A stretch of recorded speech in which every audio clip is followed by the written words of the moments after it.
बल्कि वंचित बहुजन अघाड़ी इस टॉपिक के ऊपर 100% उतरी हुई है। वजह कैसे मैं बताता हूं। हमारे महाराष्ट्र में बहुत पॉलिटिकल पार्टीज है, अलग अलग पॉलिटिकल पार्टीज है। हर पार्टी के पास एक महिला विंग है और हर महिला विंग के अंदर जो अध्यक्षता है वो महिलाओं को सौंपी हुई है। क्यों? क्योंकि ये उसका रूल है। लेकिन सिर्फ एकमात्र पार्टी वंचित बहुजन अघाड़ी ऐसी है जिसकी महाराष्ट्र की कार्यकारिणी फादर बॉडी की अगर कोई अध्यक्ष है तो वो रेखाताई ठाकुर है और वो एक महिला। हमारे बीच में अरुंधति ताई बैठी हुई है। ताई भी फादर बॉडी के अंदर जो है तो उपाध्यक्ष।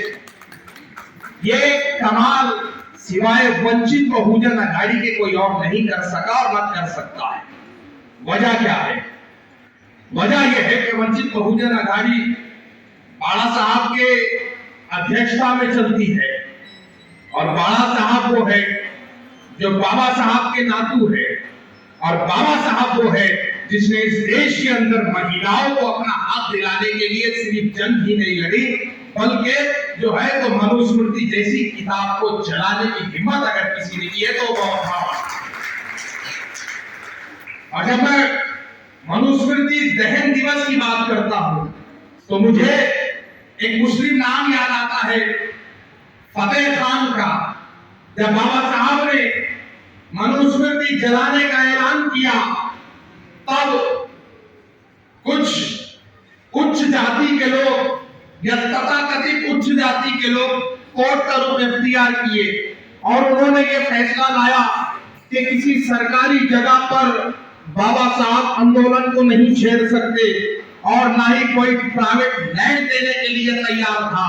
ऐसे दौर के अंदर एक मुसलमान सामने आता है, फतेह खान, और वो कहता है कि बाबा साहब ये मुद्दा सिर्फ आपका नहीं है, ये मुद्दा हमारा भी है और हम पूरी तरह से आपके साथ खड़े हुए हैं। और मनुस्मृति दहन दिवस का जो कार्यक्रम हुआ वो एक मुसलमान की जमीन पे हुआ।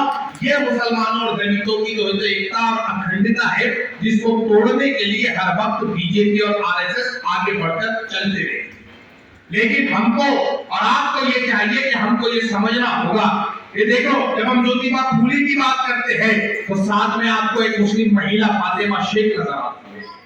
जब हम संविधान सभा की बात करते हैं और जब बाबा साहब को संविधान सभा के अंदर जो है तो हम देखते हैं रमजान के महीने के अंदर मौलाना हजरत मोहानी अपना अवतार अगर किसी को साथ में लेकर करते हैं तो वो बाबा साहब अम्बेडकर। तो इन तमाम मुद्दों को हमको समझना होगा।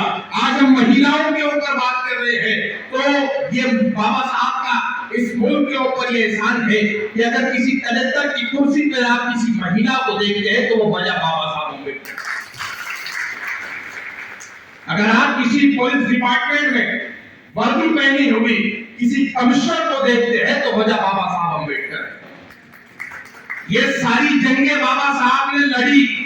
अब वजह इन तमाम ओहदों को बचाने की है, संविधान को बचाने की है। और जब संविधान को बचाने की बात आती है तो सबसे पहले अगर कोई आगे जाकर खड़े होगा तो वो वंचित बहुजन अघाड़ी होगी। और वंचित बहुजन अघाड़ी का प्रत्येक आदमी होगा और प्रत्येक महिला होगी। हमारे पास हम कभी भी महिलाओं को हटकर नहीं देखते, अलग नहीं देखते। हमने कंधे से कंधा लगाकर चला है, चलेंगे। और हम इस जो देखो इस वक्त मोदी हुकूमत है उसने जो है तो उनकी एक आदत है कि वो लोगों को खुश करने के लिए कानून बनाते तो है, नाफिज नहीं करते, लागू नहीं करते। महिलाओं के आरक्षण की बात की लेकिन क्या कहा कि ये नाफिज किया जाएगा कब? 2024 के बाद अगर हम दोबारा सत्ता में आएंगे तो ये कानून और ये हक आपको मिलेगा। लेकिन वंचित बहुजन अघाड़ी की जानिब से हम ये नहीं कहते। हम ये कहते हैं कि तुम जब भी हमारे साथ में जुड़ जाओगे जो जो संविधान ने तुमको हक दिया है उसको तुमसे कोई नहीं छीन सकता। तो तमाम महिलाओं का मैं शुक्रिया अदा करता हूँ। मैं हमारे शहर की अध्यक्ष और जिला के अध्यक्ष ये दोनों महिलाओं का मैं शुक्रिया अदा करता हूँ कि इन्होंने इस माहौल के अंदर ये इस प्रोग्राम को सजाया है। मैं वंचित बहुजन अघाड़ी के तमाम जिम्मेदारान का शुक्रिया अदा करता हूँ, दोनों जिला सदर का, शहर सदर का और तमाम पदाधिकारियों का शुक्रिया अदा करता हूँ। और बस अपनी बात को खत्म करता हूँ क्योंकि वक्त बहुत कम है और और आज हम महिलाओं के लिए प्रोग्राम जो ऑर्गेनाइज किए हैं, तो हम चाहते हैं कि हम महिलाओं को ज्यादा से ज्यादा सुने। बहुत बहुत शुक्रिया।